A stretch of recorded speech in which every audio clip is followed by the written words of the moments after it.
Hi, everybody.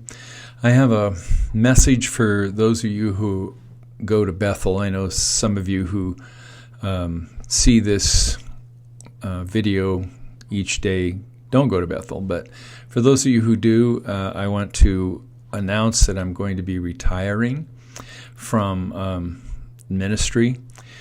But we're going to do it in a different way than is normally done. In the past, here at Bethel and other churches, we've had interims come in, and they come in for a year or two. And I'm not a big believer in having interims come in. So the council has been planning, and probably now for several years, they've been working on this, of having me stay for at part-time and calling another pastor to come in and be here full-time. And so that's the goal. That's what we want to do. We've talked to the bishop's office, Bishop Jim and Sarah Manning, and they're very supportive of what we want to do, so we're not doing this behind their back. So probably the council is going to be having a retreat to talk more about how this is going to happen this summer. And we probably won't be calling anybody till fall. That would be the earliest. And but we are going to be sending out to the congregation a survey monkey. And some of you who aren't on the internet a lot don't know what that is, but it's questions that we're going to ask you on the internet. We'll also have pieces of paper that you can fill out if you aren't comfortable using the computer, and then we'll just enter that data later. But to find out kind of what the congregation wants, not kind of what they want, but what they want, it's kind of what they think about the church in the past, what they think about the church in the present, and what they think about where the church should be going in the future.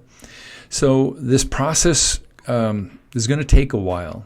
It's not that I'm going to be gone right away. But it could be that I'm not gone for a whole year as we transition, as I'm here part-time and as the other pastor is here full-time.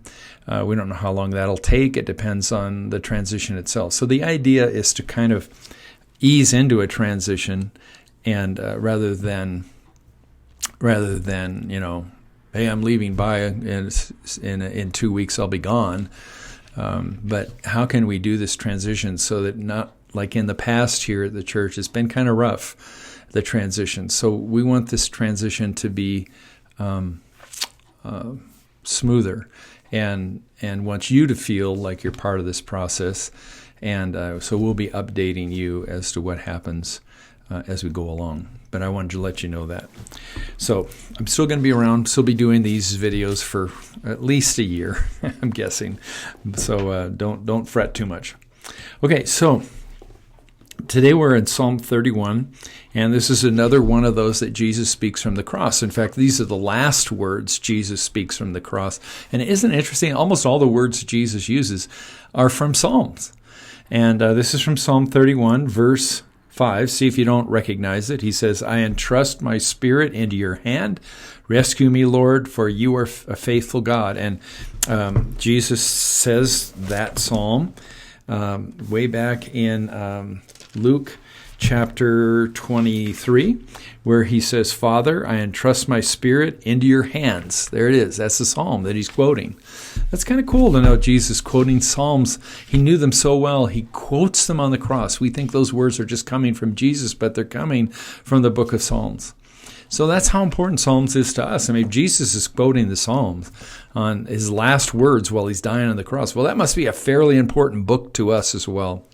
So, and then the sentiment itself, entrusting your life to God, saying, my life is in your hands. That's a great way to start every day, and a great devotion for every day, to trust, say, Lord, today I place my life, my soul, my spirit in your hands, and do with me as you wish. Same words Jesus said on the cross. I hope that's a good word and a hopeful word today. I hope you'll do that.